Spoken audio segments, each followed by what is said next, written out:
Hey, what's going on? It's Bill Burr, and it's time for the Monday Morning Podcast for Monday, October 7th, 2019. You would think 10 fucking months in, I wouldn't remember what goddamn year it is. But, this is a weird century. As I was growing up, it was like it's the 70s. And then it became the 80s, then it became the 90s. And in the 2000s, the aughts, is that what you called them? I know I've made this point before, but this is the last year of a decade and nobody is saying shit. That used to always be a big deal. Politicians would always be, and as we head into the 80s, I envision a new America, where people who do the work actually get the money. Yay, and then 10 years later. And as we move on into an uncertain future, as the 90s are upon us, I think it's time for people with vaginas to finally be heard, right? And then as we got to the 2000s, it was just like, it is a person who was this person and now wants to be that person. And as the odometer flips into a new millennial, right? And then when it went from 2009 to 2010, it was just, hey, Happy New Year. This is what I'm saying. It's going to pick up again in 2029. And as we enter the 2030s, I envision a future where robots tell humans what to do and not the other way around. Clap, clap, clap, clap. Sorry. When you stay in a fucking nice hotel, and their whole deal is this place is nice, so it's going to be nice and expensive. And then you go to the fucking room, and they have one-ply toilet paper in the bathroom. One-ply toilet paper, it should be illegal. It's like I don't even know what. Like when you first start carving a baseball bat, and it's still kind of square. Put it on a lathe, and just imagine if you stopped and just said, okay, that's a fucking bat. That's what one-ply toilet, I don't know why, because it's playoff season. Playoff in baseball. That's what, I don't know, I'm trying to think of a fucking example. It's like toilet paper that isn't done yet. It's like a punishment. And you really start to understand the brilliance of people in France with the bidet. Now, I don't want to get crass here, but I got to be honest. Hosing off your starfish is way better than taking fucking notebook paper and trying to get the job done. I mean, why don't you just leave the fucking 3-ring binder spiral in there while you're at it, you cunts? And if elected, I will keep the robots at bay and make sure people of all walks of life, all colors, have access to 3-ply toilet paper.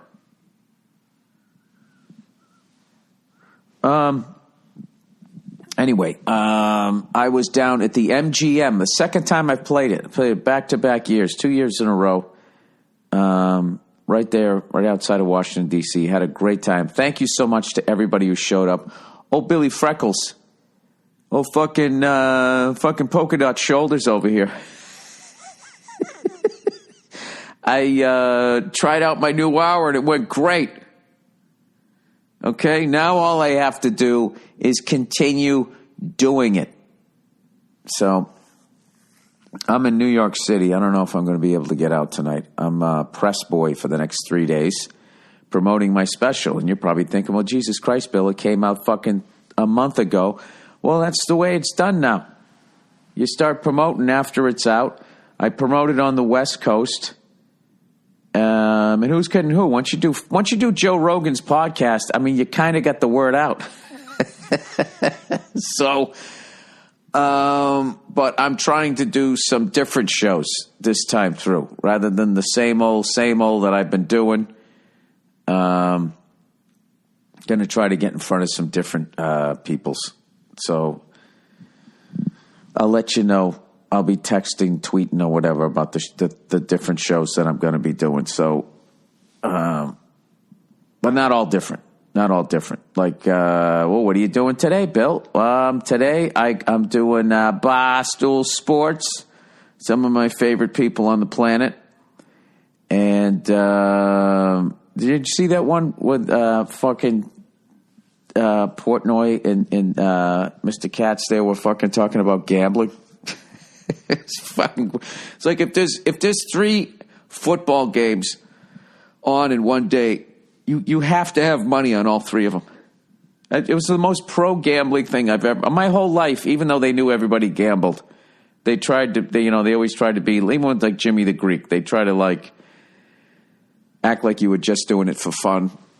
That it was this thing to stay away from and blah, blah, blah, blah, blah. And I'm loving this new world where people just fucking don't act like that, because everybody's gambling, okay? We already tried to fucking hold people's hands and say, don't do this. There's just certain people, like the game isn't enough. They need more action. I was never a good gambler.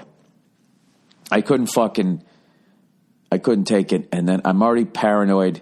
And I'm already into conspiracy theory. I don't need to start putting money on fucking games and start connecting the dots like Mel Gibson when he was driving the cab in that movie, right? So I kind of stay away from it. But I don't know. I do enjoy the sports book. I actually gambled yesterday. I lost money.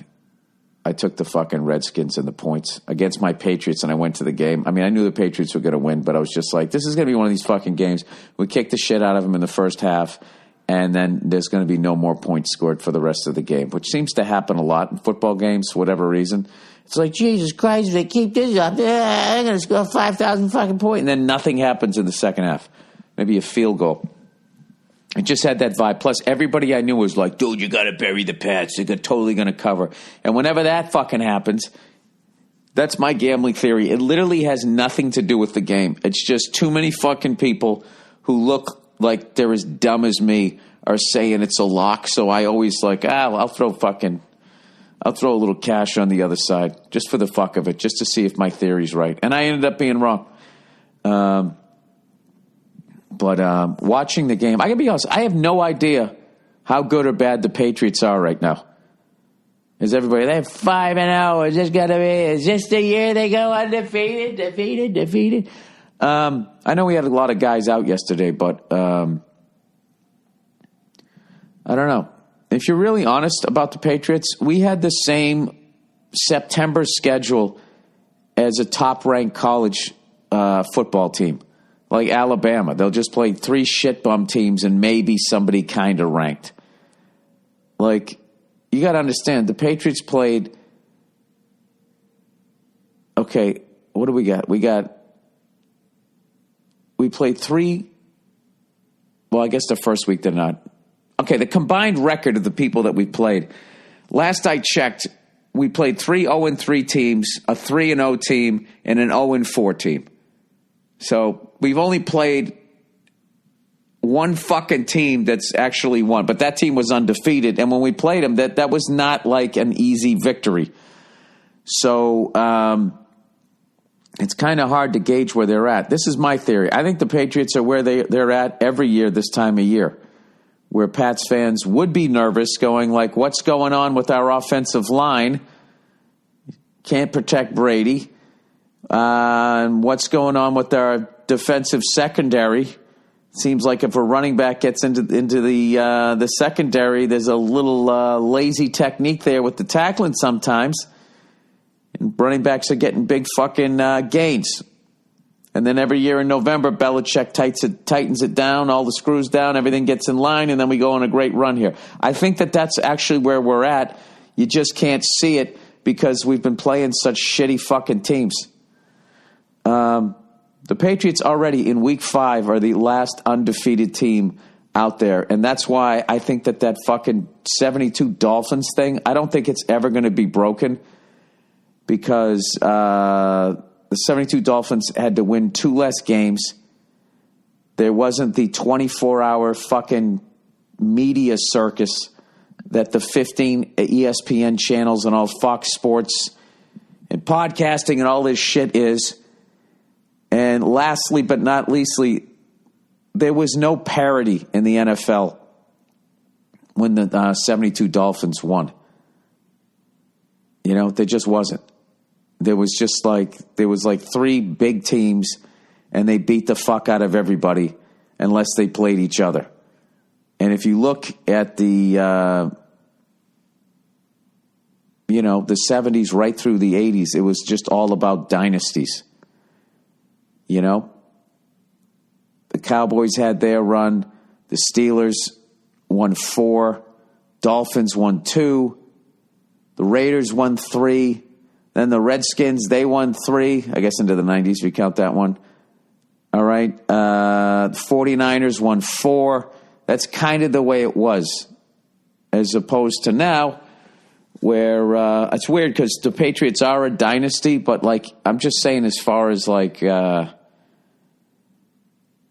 don't know, we win a lot of close games. It just, when the Steelers came to town in the 70s, they just beat the shit out of you and it was over. The Cowboys came, they beat the shit out of you. 49ers came, it was like fucking 28-0 before you even got to the half, it seemed. And then everybody, and if your team sucked, you just fucking sucked. You weren't like in it at the end of the game. If you were down by 7 and you sucked, your team went out there and it was 3 and out and it was fucking over. But now you're down by 7 with 2 or 3 minutes left, and every fucking team drives right down the field. I don't know. I really kind of realized how fucking old I am yesterday when I went to that Washington Redskins stadium, which I actually really like. It's weird. It's like only 22 years old, but it seems a lot older. And, they're the only NFL team that still has like a band, which is a nod to how long they've been in the NFL, obviously including their logo.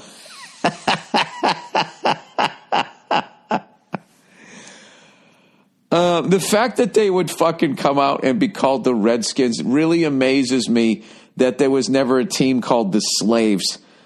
If we were going to fucking whore out that part of our history, why we didn't continue on that route is actually maybe commendable or surprising. I don't know which way to go with that. But anyways, I was there, and I got to be the fucking sound system in that thing was so goddamn loud. I was actually hanging with this Redskins fan where I was sitting, and he really knew the game, and he was fun to talk to, but he was shouting over the fucking loudspeaker right into my, like when you're in a bar in some meat market and you're trying to hit on some chick and you're just screaming in her fucking ear, and then she yells back at you and you got the high-pitched thing and it's like you feel it in your teeth. That's what it was like. I literally had to move down. But it was just, they were playing like Twisted Sister and all this metal from like for whatever reason, my age group, along with like, I guess they did all 3. They had the fucking Little John, shit going on. And then they had a lot of this weird shit that I don't even understand. That fucking albums that get produced in somebody's apartment type music. They had that all going on. Underneath, they would be playing Twisted Sister. I want to rock. They'd be playing that as some guy over the top yelled over the music. And he'd be like, that's a Redskin. Third down. Scream it. And it was like, my ears are so fucking shot from loud music and playing drums and stuff that I was joking with my buddy that I was ready to give up whatever information the Redskins wanted from me by the second quarter. So I hate missing any part of the game when I'm at a game. And finally, I just had to walk away from this guy yelling in my ear. And I just went out and I got a couple of napkins, tore off a few pieces and shoved them in my fucking ears so I could go back in. And then after that, I really enjoyed the game. But I had to, it's kind of a sad moment in my life. I had to admit that a football game is too loud for me. I got to remember to bring my earplugs. That happened to me when I went to the Brooklyn Nets game. The thing about it is, too, is the worse the franchise's record is, the louder it's going to be as far as fake noise pumped into a stadium. And it's kind of weird, like all these franchises that have gotten busted for pumping fake crowd noise, into their arenas or their stadiums or whatever. And so I think the loophole is anytime there's a stoppage of play, there's not going to be 1 second. There was a few times where the guy didn't hit play, and it was so nice. Like your sense of smell came back. You could smell the grass on the field before they just cranked the music again, and your teeth started fucking chattering. It was like obnoxious. But having said that, it's a fucking great stadium. It's a great franchise, and it has a really great fan base. And overall, just a really positive fucking experience. So if you're older like me, if you went and saw too many fucking bands when you were a kid and played drums and that type of shit, I definitely suggest bringing the fucking earplugs, because they got the sound system fucking cranked up past, I think when you get the odometer, it gets on the other side of 50. Just, you should always have earplugs with you. It was embarrassing, man. I tried to tough it out through the first half going, I can't be this old.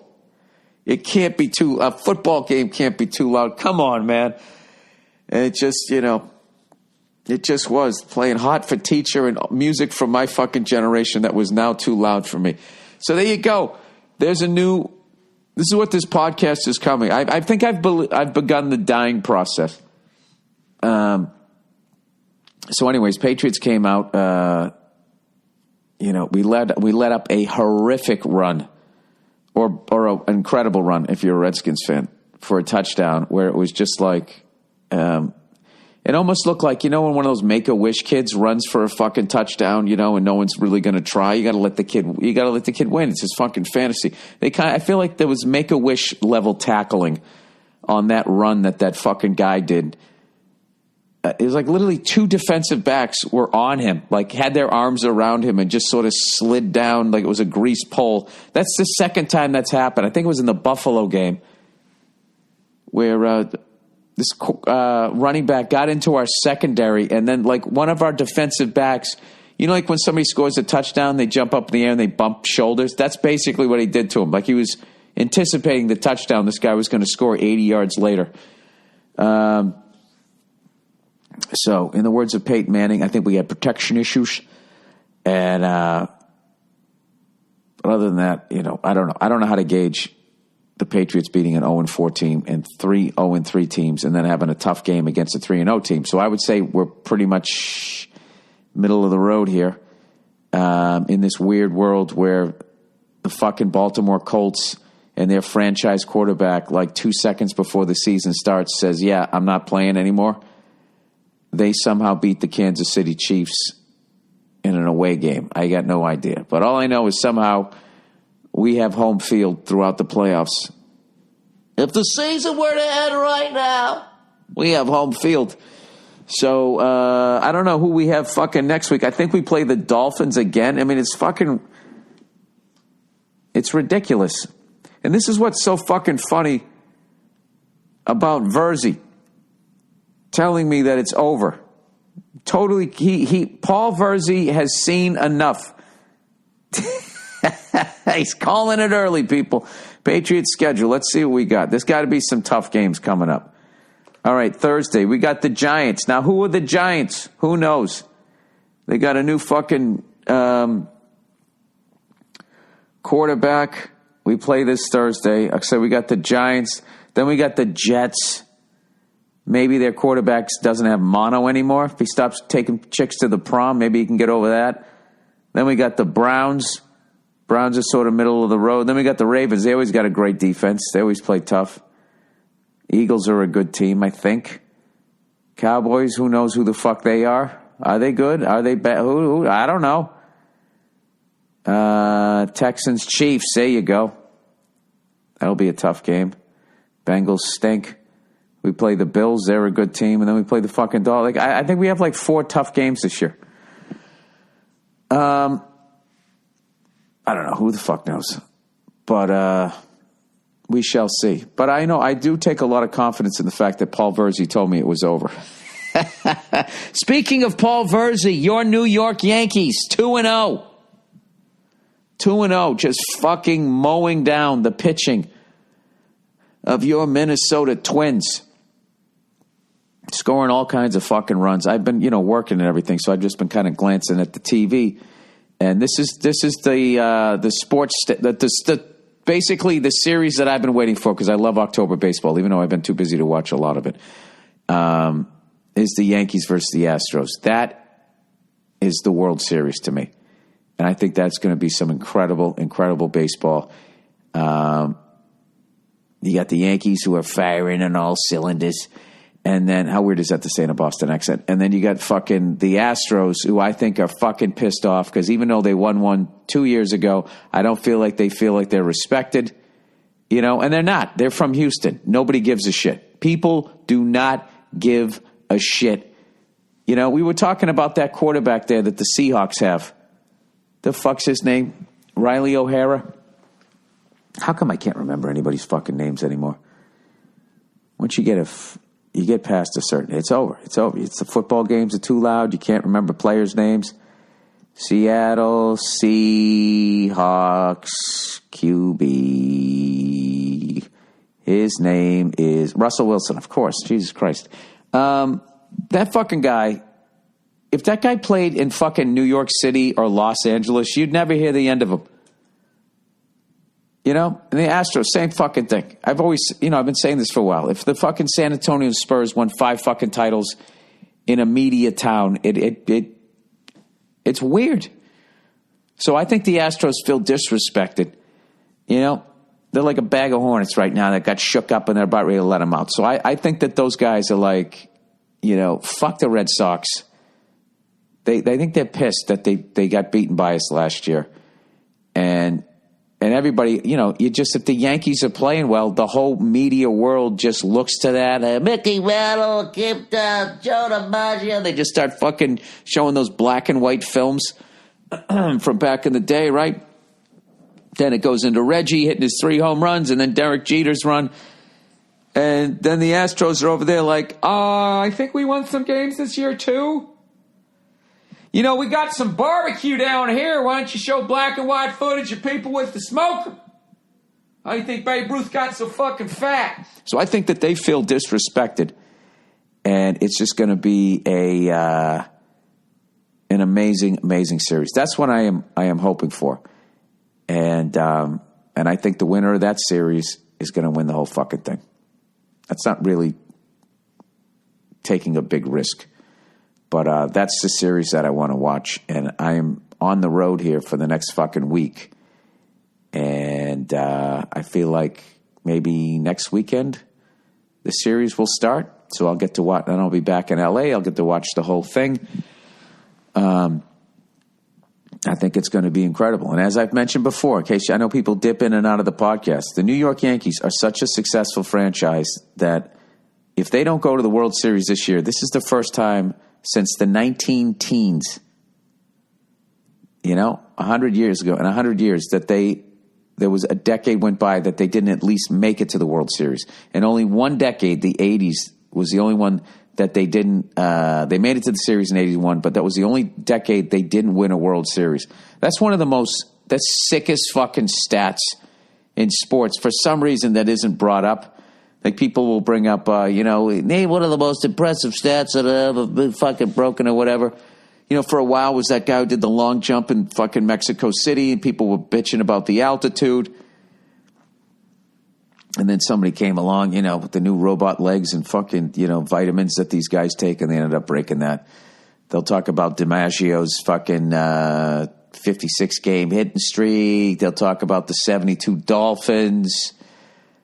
And blah, blah, blah, blah, blah, blah, blah, all of that fucking shit. But I got to be honest with you. This is one that never gets brought up. I think it's amazing when you think about ownership and how free agency and how many people come and go and all of that to consistently, just be there. As much as I hate it, I got to be honest with you. I don't fucking hate it anymore. I saw somebody fucking put out a Red Sox fan put out a cunty tweet about the Yankees. It actually disappointed me. I was like, come on, man, you're better than that. All right, it really is over. The waste of energy rooting against another team's success when your team isn't even in the fucking playoffs. Just the fucking pure waste of fucking energy that is. Like I remember this a few years ago when the Red Sox had a big lead and then choked it away in September. And this Yankee fan I hadn't heard from in 10 years called me up. You fuck Boston. It was pathetic. It's like, because he let me into his world. It's like, oh my God, your team isn't in it. And you're actually sitting there. Like your fandom now, you've been reduced to just rooting against my team's success. I just saw it. I saw his sad life. I saw the weight he was putting on. And, standing up, that dumb shit you do walking around your apartment. Like, I got to be honest, as a huge sports fan, I can't tell you how liberating it is to let go of hating your fucking rival. I don't want to do it anymore. I just don't. God bless them if they do it. It's an amazing sports feat to watch. I'm still always going to root for the Red Sox, but when my team isn't in it, I'm not going to fucking sit here and root against other fucking teams. I don't give a shit. I'm rooting for the fucking Dodgers to finally push through. As much as I'm not a fan of LA sports fans and how people, just, I don't know. There's that whole fucking, I'm going to stab you after the game vibe out there with the combination of not being able to intelligently talk about the game. I'm still rooting for them. Who else? Who else is in it? I like the Astros. I like everybody. I like the Twins. It's a great fucking baseball season. I don't give a fuck. God bless everybody. It's liberating. It's liberating. And I was thinking, like, how the fuck did I get so wound up in all of this sports shit? And it just finally dawned on me why growing up outside of Boston is such an unbelievable, like, sports intensive experience. Aside from the fact that we used to lose all the time, other than the Celtics, I just realized that the number one baseball rivalry is the Boston Red Sox versus the fucking New York Yankees. The number one hockey rivalry is the Boston Bruins versus the Canadians. The number one historically speaking, there's been errors. I'm not trying to disrespect the great, Red Wings Avalanche rivalry, but as far as the overall arc of the history of the game, it's been the Boston Bruins, Montreal Canadiens. Basketball has been the Boston Celtics versus the Lakers. So 3 out of 4, we are involved in the biggest fucking rivalry out there. So the hatred is like through the roof. So we have like Michigan, Ohio State times 3. And there really is no let up. I guess when you get to football, and I'd say the Patriots since like, the Spygate thing, it's just been kind of like, since then, it's just, I don't know. There hasn't been, I guess we had the thing with the Colts for a while. Now we got the thing with the Chiefs. We had a thing with the Jets for a while. But there is no, like, clear cut. Like, I asked Keith Robinson the other day. Hilarious Keith. We were trying to figure out what do you think the biggest what's the Lakers Celtics of football? And I don't mean like right now. I just mean throughout history. What's the biggest one? I was thinking, is it Cowboys Steelers? It was that when I was growing up. Then it was sort of Cowboys 49. I had 49ers for a little bit. I kind of think it's Cowboys somebody. But the Cowboys has just not been good enough for so fucking long. I think it kind of died down. Like, people used to fucking hate the Cowboys. Their whole clean-cut image is half their players were getting busted for hookers and cocaine on the side. Very Notre Dame-esque. Holier than thou, clean cut, hottest fucking cheerleaders, greatest fucking, cheerleader outfits ever. No one's ever going to come up with better fucking outfits than them. What's hilarious? The Redskins probably tried, but they were sort of saddled by their name. You know what I mean? I think the Cowboys, you can whore that up, right? You can't whore up Native Americans. We've gone far enough. We can't fucking do this. Anyways, I don't even know what the fuck I'm talking about here. So I watched a ton of sports. I had a bunch of my buddies from high school came down and hung out. And we all went to the Patriots Redskins game. We had such a fucking great time. And I don't know. That's a good one. If you want to go see your team on the road, just check out that fucking stadium. It's weird, man. It's like a new old stadium. And when the band comes out and starts playing "Hail to the Redskins," they literally have a fucking band. I wish more of the old school NFL teams did that. It gave you more of a sense of history, because NFL is weird with their history, where it's just like, yeah, a bunch of people played and did some great things, but fuck them. Nothing counts until Super Bowl 1. Fuck our first 30 years. See you later, everybody. Sammy Baugh, great job. Jim Brown, great job. Fuck all your records. Fuck all your championships. We're not even going to address them. We'll mention them as an aside. And they won the NFL title. But the first Super Bowl! Joe Namath gets more fucking love than fucking Jim Brown. It's unbelievable. No disrespect to fucking Broadway Joe. It's because they're all about the money. Because when he fucking won, the greatest thing that ever happened in the NFL was him beating the fucking Colts. And then they married those two leagues. And then they went from being millionaires into billionaires. And that's what they give a fuck about, right? Oh, Jesus Christ. By the way, how about fucking Mason Rudolph getting knocked out? They bring the goddamn gurney out there, and the fucking thing breaks. Like it's the XFL or the USFL or the World Football League. Or like it's, And then he's got to stand up, this poor bastard, and walk off the field wearing a helmet without a face mask. Which, by the way, I think they just solved the helmet-to-helmet hit. If they would just get rid of the face mask. Actually, they should just go back to leather helmets. You don't see a lot of there's no helmet-to-helmet hitting in rugby. I mean, obviously the loophole there is they're not wearing helmets. But generally speaking, yeah, they lead with their shoulders. If you have a helmet on, all of a sudden you're fucking going to use your head as a goddamn weapon there. Right? Does that make any sense? Have I bored you to tears with this yet? I'm getting bored with it. Did I just talk? I just talked for a fucking half hour about nothing.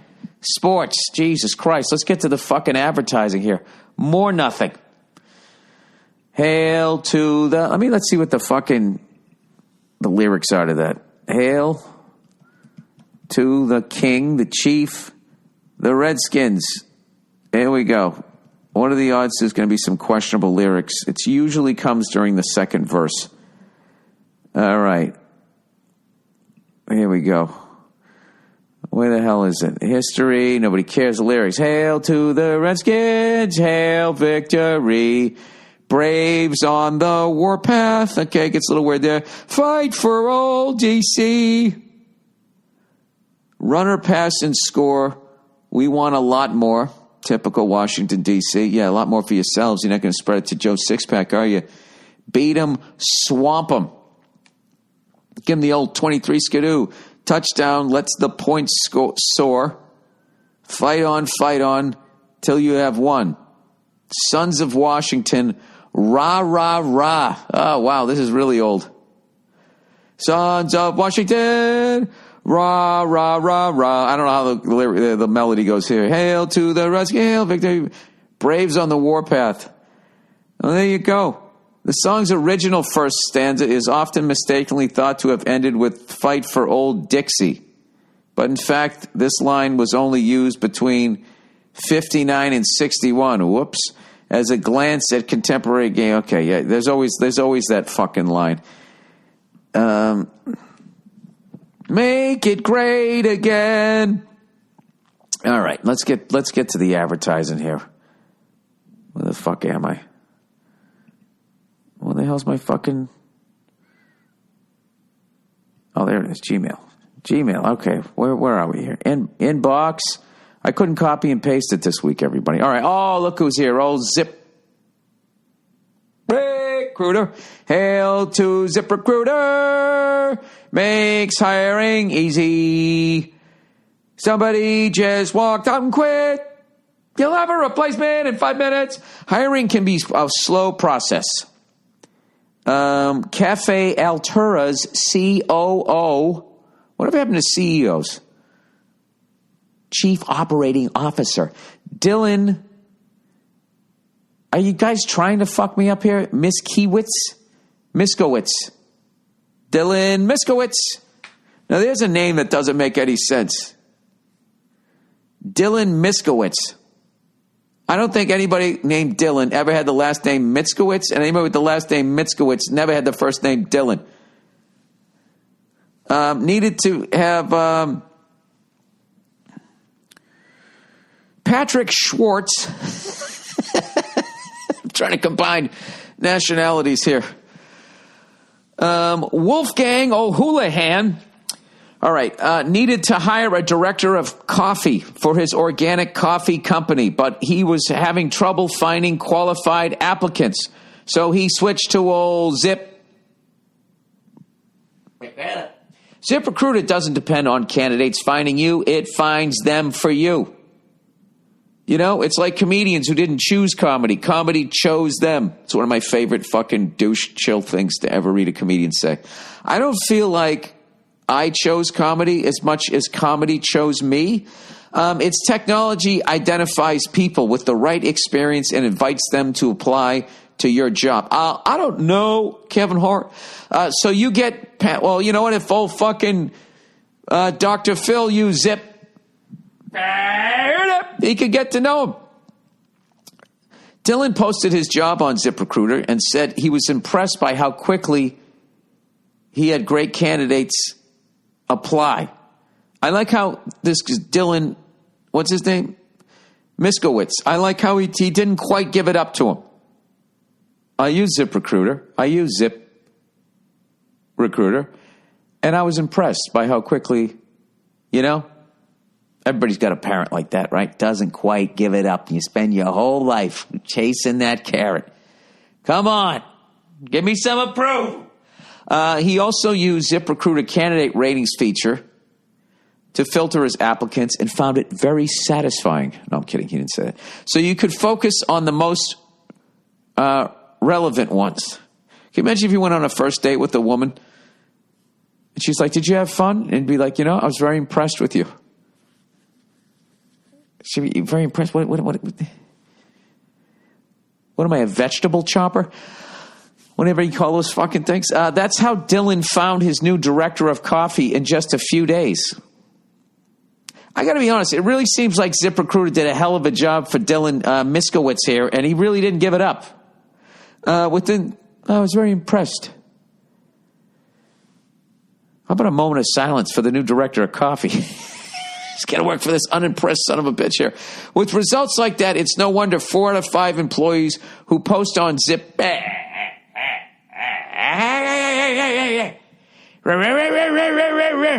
Recruiter get a quality job candidate within the first few days. CTA and tagline must read. I read everything, including your instructions. See why ZipRecruiter is effective for businesses of all sizes. Try ZipRecruiter for free at our website, ZipRecruiter.com/Burr. That's ZipRecruiter.com/Burr. Spell it out, ZIP. RECRUITER.com/Burr. All right, Policy Genius. Have you seen Policy? Oh my God, it is fucking genius. It is so brilliant. Policy Genius. Halloween is on the way, everybody, which means it's time to break out the rubber spiders, fake cobwebs, and jack-o'-lanterns. Unless you're a real creep, maybe it's time to clean up your house. Policy Genius is the easy way to shop for life insurance online. In minutes, you can compare quotes. Are they comparing Halloween to actually dying? I love this copy. You can compare quotes from top insurers to find your best price. Once you apply, the Policy Genius, like the Ohio State, the Policy Genius team will handle all the paperwork and red tape. And Policy Genius doesn't just make life insurance easy, they can also help you find the right home insurance, auto insurance, and disability insurance. This October, take the scariness out of buying life insurance with Policy Genius. There's nothing scarier than dying and leaving your family destitute. Get your life insurance. All right? Get over your own fucking mortality and get it done. Then once you have life insurance, you can go out and get that pizza with the cheese and the crust and have a great time. Go to policygenius.com, get quotes, and apply in minutes. You can do the whole thing on your phone right now. Policy Genius, the easy way to compare and buy life insurance. All right. And lastly, but not leastly, stamps.com. The holidays are coming up quickly. Get started with stamps.com today so that you're ready for the holiday rush. Stamps.com brings all the services of the post office right to my computer. I can buy and print U.S. postage for any letter, any package, right from my home office. All right? It can be your home office, too. This copy's written a little bit weird, where I use the word my. You can do it at yours. All right? I want to give you guys the feeling that you can make this happen.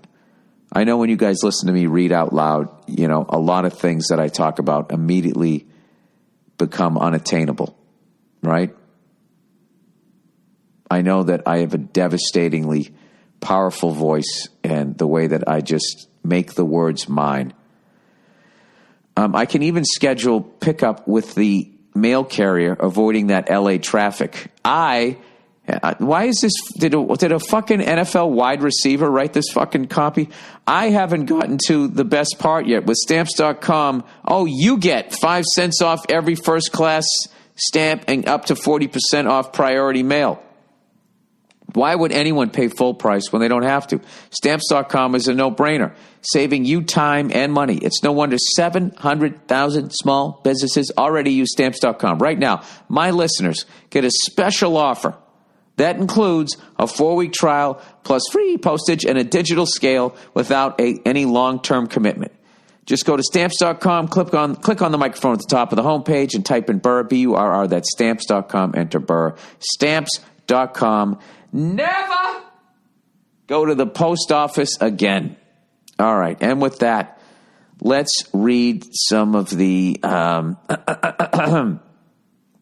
the questions here for the week.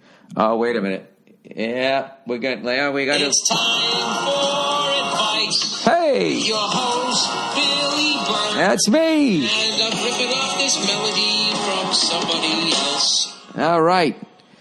I love the little production value that I have. By the way, everybody, how about a shout out to the CIA, man? Huh? How sloppy are they getting with their fucking work? Iran flew some drones and blew up some blah, blah, blah, blah, blah. Jesus, can you tighten up your game? Come on, CIA. You used to be better at it than that. All right, Fat People in Houston documentary. Oh, Jesus Christ, I would love to watch this. Hey, old Beantown Billy. I stumbled across this video about a documentary on obesity in Houston and reminded me of you ranting about fat people at airports. Just wanted to hear your opinions on this documentary. Thanks, and keep up the great work. I got to see this thing. I'll give you the name of it here. Well, it's 51. America's Fattest City. Obesity. Full reel documentary. So just how have these larger-than-life Texans ended up so big, and what is it about Texas that produces the fattest people in the fattest country in the world? I think that's a real negative way of saying the greatest company in the world. I mean, come on. Back in the day, if you were fat, that meant you were rich, right? America's Fattest City meets some larger-than-life locals to find out. Oh, my God. How do you not watch every fucking frame of this one? All right. Uh-oh. Whoever the sound engineer for this documentary was should be fired. The background music is annoying. You can't even hear what's said. 600 pounds and cannot walk is not okay. Poor woman is deluded if she thinks she looks all right. Fat kid. He has a faster metabolism so he can eat more without gaining weight like I do. Skinny kid. He eats all the food plus half of mine. Okay, I'm in. I don't give a shit how bad the music is. Do you guys want to hear a few more of the reviews? All right. Here's a solution here. This must be a doctor weighing in. or just some typical douche on YouTube. The solution for weight loss is not doing a temporary diet. It's about changing your eating habits permanently! ! Well, there's the Oprah Winfrey talk show fucking applause break right there. The strangest thing in this whole documentary is driving your kid 50 feet to the bus stop. Oh, my God. Do they put him in the back of the fucking tractor or some shit? Like they do when they bring the pigs to slaughter. I love how they're all delusional. There's somebody not caring that people are fat. I like that one. The music is draining out the narration. Again, background music is far too loud and distracting. That's weird that they didn't mix it correctly. Maybe it was mixed correctly and then got compressed. Hey, Bill, stop talking shop. All right, you're right. I apologize. Well, I'm definitely going to check that out. Fat people in Houston. That ain't our fault. Fucking food's so goddamn good. They got Texas toast. We got Houston pancakes. We slather the fucking barbecue sauce. All right, your back and shoulder. Dear Billy, Brokeback Mountain. I can only imagine listening to you talking about your shoulder and back ailments for so long before I have to help. I was reluctant at first to offer solution, not advice. Oh, I like this person talking shit here, because it involves big words and things in the gym you'll find queer, meaning weird or odd. You need to use that big, stupid foam roller lying around the gym and roll out your piriformis. That's the muscle that's part of your pasty, freckled ass. I do use that. It tends to get tight and pull your tailbone down to the side. Your shoulder is fucked up from your chest and your latimus dorsus, big word scary, having knots and adhesions. Basically, both muscles are pulling your shoulder from its socket. You can search on how to do those on YouTube, just like everything else. I hope this helps. Feel better, you freckled fuck. Yeah, I kind of learned that over the last few years when I had a sciatic nerve. It was just basically from doing the road for 20 years, sitting on planes, and then getting in a car and driving 4 hours and not stretching and not having a masseuse. And then also in the 80s, you know, you did your back a little bit, but you missed back day. You did your legs, but you missed leg day, but you never missed benching. So, you know, and fucking curling and triceps and all that shit. So basically the front part of me got tighter than the back and it wasn't balanced. And it's the weirdest fucking thing because you don't have to be this gigantic fucking muscle-bound person, which obviously I'm not. I don't know if you guys have ever noticed. I do blend into a crowd, except for my Macy Day head floating down the fucking street. But other than that, you don't have to be overly muscular to fuck up your shoulders doing shit like that. You just have to not be balanced. So I learned that the hard way. But I appreciate that, sir. I do have a foam roller. I got those little fucking ball things that, you know, are different sizes. Because actually, I would say the foam roller isn't as helpful as one of those little hard balls. Because then you can kind of like... This is great. Put some hard balls on your ass, everybody. You can control like the pressure, and you can also roll it out. And the foam roller, what you have to watch out is on your side, whatever the top of your femur is right there. Don't roll over that because you'll fuck that thing up. You got to make sure you go around that. But I'm sure they explain all of that. But I really appreciate what you're doing, sir. You're actually trying to improve my quality of life. People, like, let's take time. Is there anything more important than your health? When it comes to your mood, the way you treat people around you. All right, climate change either isn't real or doesn't matter. All right, I like this person. This person's going hard. Hey, Billy Balderdash, I don't know how willing you are to change your opinion on global warming. Dude, I hope you're right. But I thought it would be fun for you to get a different look on the subject. All right, exactly. Fuck what scientists are saying. I'm going to listen to a podcast listener who's not even smart enough to not listen to this podcast. All right, so as the title suggests, I think that man-made climate change isn't real. And if it is, it doesn't matter. Okay, you've made some big statements there, sir. So far, this is all reading like dialogue that a stenographer picked up at a bar about 3 drinks in.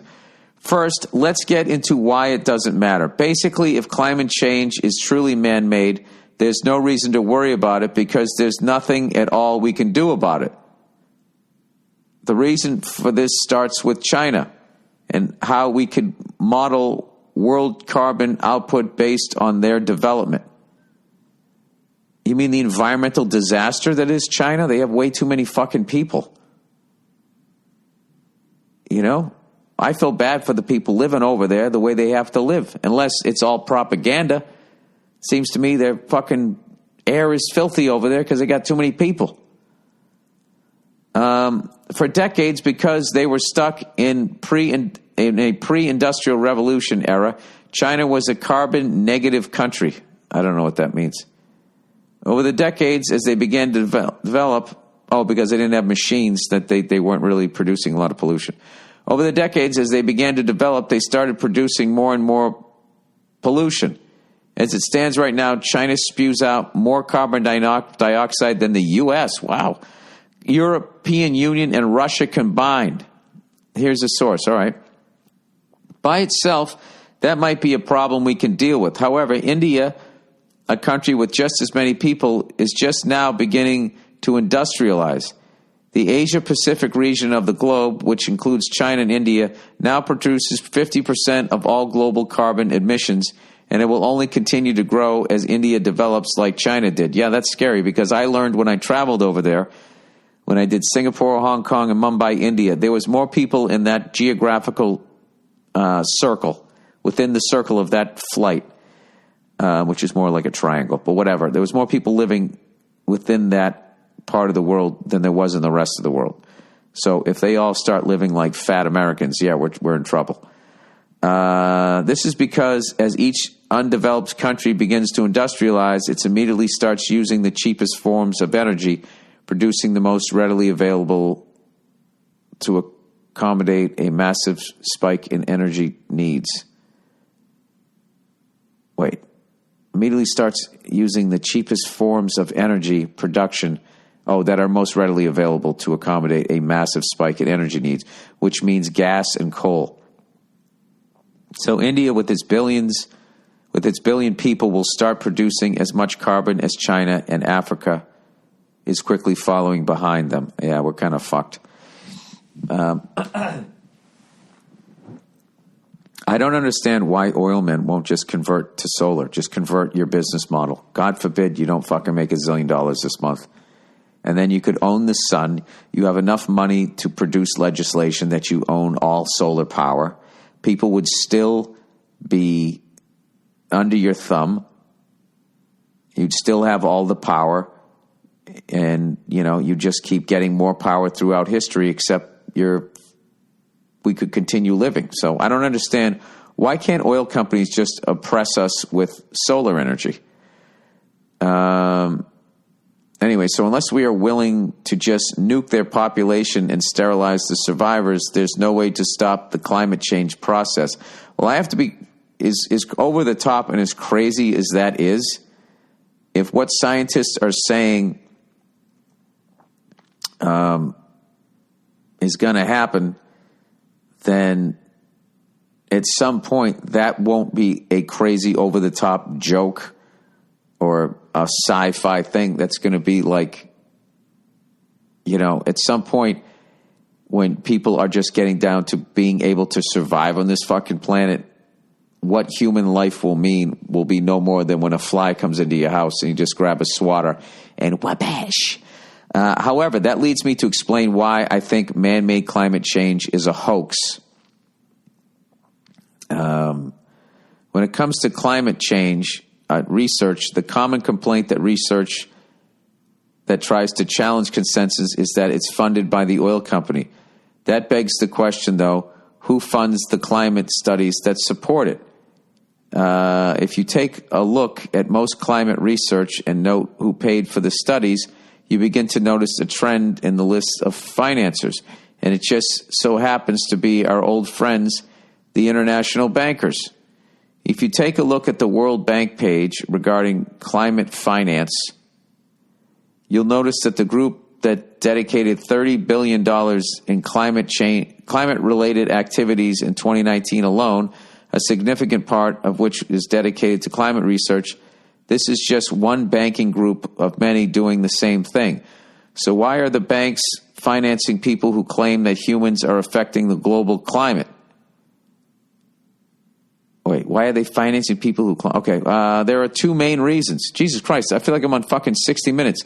First is financial gain. Not only will the banks get trillions upon trillions of dollars in financing the infrastructure changes made in the name of climate change, but there is something called emissions trading, where individual companies buy and sell what are essentially stocks that are meant to offset the amount of greenhouse gases they produce. I hate fucking people that worship money. They can be bought from the big banks and sold on the market based on the... I can't... This is too fucking depressing. It's too fucking depressing. Do you know something? I'll just read the rest of this. I'm sure this interests you guys more than the dumb shit that comes out of my mouth, considering I wasted 30 minutes talking about stadiums and fucking fight songs of sports teams. These can be bought from the big banks and sold on the market on the price changes caused by changing environmental regulations. It's more complicated than what can be said here, so you can read more here. All right. Second, I guess I'll post these fucking links. I never do, though. Second is that they are trying... It's actually Wikipedia carbon emissions tradings, if you search that. Second is that they are trying to shape people's minds. They want people to not only accept lower living standards, but to want lower living standards. They want people eating bugs and dead bodies. What? Seriously, there's dozens of articles about this. See this example. Dude, I'm too fucking paranoid to read this. Edible insects save planet, global warming, tasty trend. Trendy. Tasty, trendy? I'm supposed to read a fucking article that says tasty, trendy, and it's about eating bugs? Here's my question. Why won't they just fucking implement some laws to try to curb the population growth? This is from the New York Post. Scientists suggest eating human flesh to fight climate change. Wow, I mean, this has to be like this is how fucking bad it's getting. And they want them to accept everyone. That can't be fucking. I have to click on that one. Scientists suggest eating human flesh to fight climate change. Well, I'll tell you right now, this brings us back to Houston, because if you want to eat anybody, you want those fucking marbled, rib-eyed people down there. And they don't exercise, so it'll be like eating veal. A Swedish scientist speaking at Stockholm Summit last week offered an unusual possible tactic in combating global climate change: eating human flesh. Oh, my God. Is there fucking video footage of this speech? Stockholm School of Economics professor and researcher Magnus Soderlund, there you go, reportedly said he believes eating human meat derived from dead bodies might be able to help save the human race if only a world society were awakened to the idea. Soderlund's argument for human cannibalism was front and center during a panel talk called "Can You Imagine Eating Human Flesh?" Oh, my God. So they have a triple-decker sandwich with, like, doll arms coming out of it. That's fucking hilarious. Soderlund's argument for the human cannibalism was, okay, blah, blah, blah, at the Gastro Summit. Conservative taboos against cannibalism said can change over time if people simply tried eating human flesh. Then they're going to start farming people. Some of the talking points at the seminar, I remember vaguely reading Animal Farm. Is this the same thing where the animals start eating us or rebel against us? Some of the talking points at the seminar included whether humans were too selfish to live sustainably and if cannibalism is the solution to the food sustainability in the future.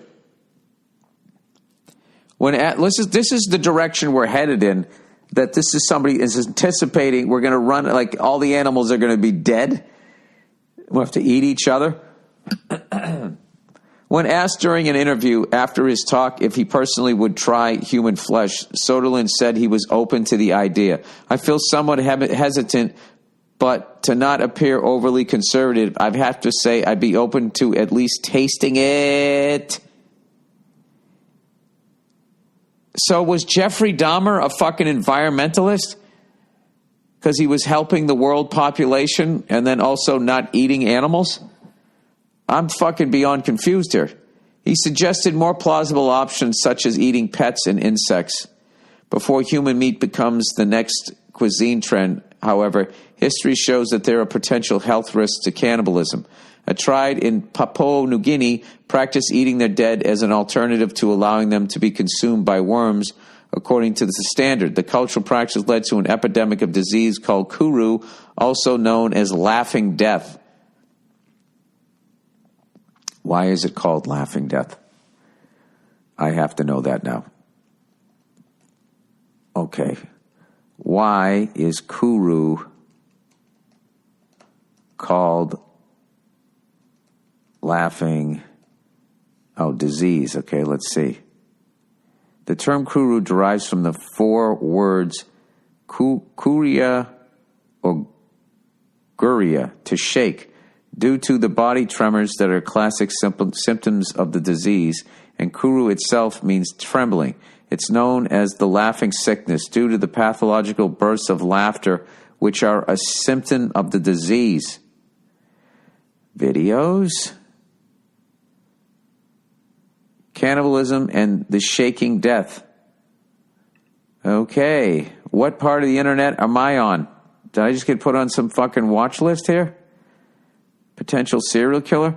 You know what's fucking hilarious? I don't know why. I just clicked on this and it's advertising me this beautiful green Irish sweater, a jumper. And this, when I looked up cannibalism and the shaking death, a new form of disease and a possible epidemic. All right, let's get back to the comedy, everybody. What the fuck? Where the fuck did I go for the last 10 minutes? Hail to the Redskins eating other humans. Start fucking shaking. Laugh yourself to sleep. All right, advice on settling for less. Oh, you want advice? Who? It's time for advice. Hey! Billy Burr. And I'm ripping off this from somebody else. All right. I can't even sing with my own fucking song. How do I shut this off now? What is this?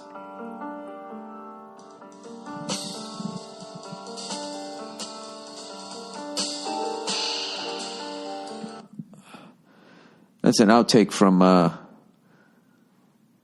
what are those guys with the big fucking heads? Charlie Brown gang. What do they call those people? No, that was, I just lost it. It was Yusef Kamal. I believe that's, or Yusef Days for some, I don't know what his name is. He went Yusef Kamal, now Yusef Days. Blacked Out, if that interests you, because I know that will just fucking drive you up the wall. I heard this song. I need to know what it is. You know what's really funny about Shazam is how you can just fucking steal somebody else's coolness. Somebody's listening to a cool song and you're not cool enough to know what it is, and then you just steal it, and then within 10 minutes you play it around somebody in your life that you want to impress. You know?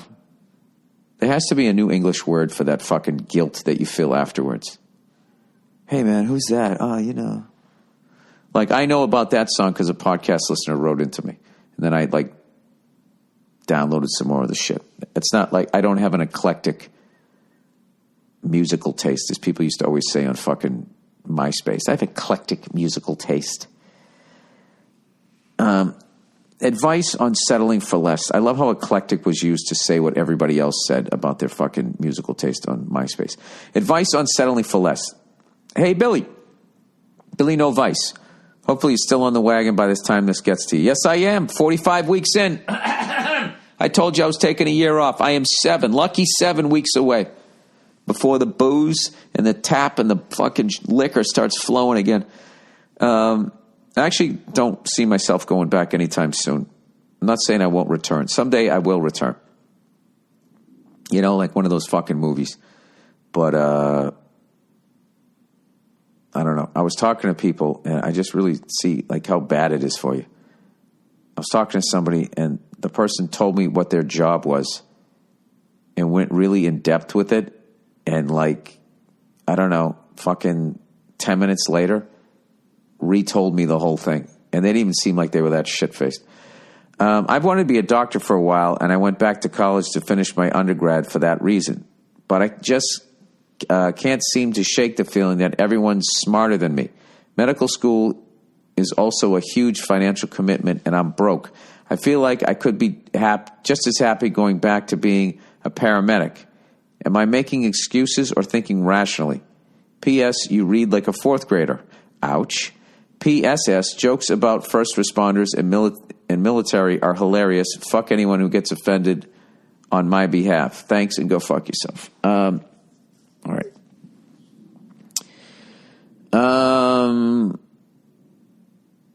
I think your answer is in the beginning. You said you wanted to be a doctor for a while, so I think you should be a doctor. You should try it. All right? I think you got some self-esteem issues. The only way to feel if you're not smart enough to be a doctor, I think if you become a doctor, you're smart enough to be a doctor, right? I don't know. But I don't want to have some dummy fucking operating on me at some point. You said I've wanted to be a doctor for a while. How long is a while? Your whole life? Did you dream about it as a child? Or the last 6 weeks because you change your mind a lot? I have no idea. But if you want to be a doctor, I would say go be a doctor. But, you know, going for shit like that is hard. I'm fucking doing this goddamn instrument shit, and I'm trying to figure out this whole, the HSI gauge, when it reverses on itself. I don't fucking get it. I don't get it. It doesn't make fucking sense to me. So I'm watching these YouTube videos, and gradually they explain it to me. I'm just inching my way through this shit. And if a dummy like me, if I'm a fucking dope like me can actually have the balls to get his instrument rating on his pilot's license, I think that you can handle, becoming a doctor. Now, the huge financial commitment, that's another thing. I mean, I don't know. It's a crazy fucking world. Then I guess. Look, I think there's going to be a lot of money in it. Okay, if we're going to be eating each other in the future and laughing ourselves to death, I think you're picking the right vocation. All right, need advice on asking out a young woman. How young? Whoa, hey. Dear beliterate Burr. Get it? I get it. And guilty as charged. I'm a 28-year-old guy, and I recently got my hair cut at a new salon. The young woman that cut my hair was beautiful and sweet and funny. Aren't they always? Fucking hairdressers, they're always fucking hot and fucking cool as shit, you know? I find. Very rarely do you get your hair cut by a cunt, you know? We had a really great first interaction. We grew up in the same small area, had things in common that I won't bore you with. Sorry, I didn't get a lot of sleep last night. And make each other smile and laugh. Well, if this isn't all in your head, sir, I'll tell you, you're doing great so far.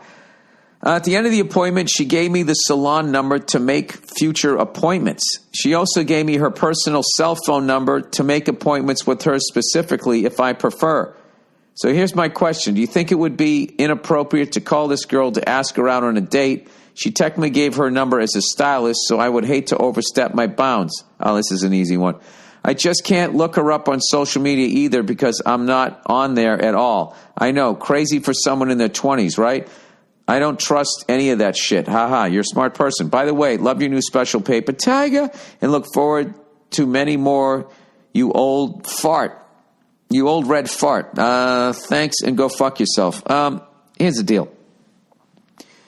I would just go get my hair cut by her again. You know, if you're smooth, I would fucking do the personal appointment. Because now you're more in a more relaxed environment. And it's not weird where you got to try to ask her out as the next fucking dope's trying to sit in the chair and she's sweeping up. I would do it that way. I would call her number. Like all of these hairdressers always get fucked over by their shop, so they're always trying to cut hair on the side. So that's not necessarily a fucking green light that she's digging you, but it kind of seems like you guys hit it off or whatever. Who knows?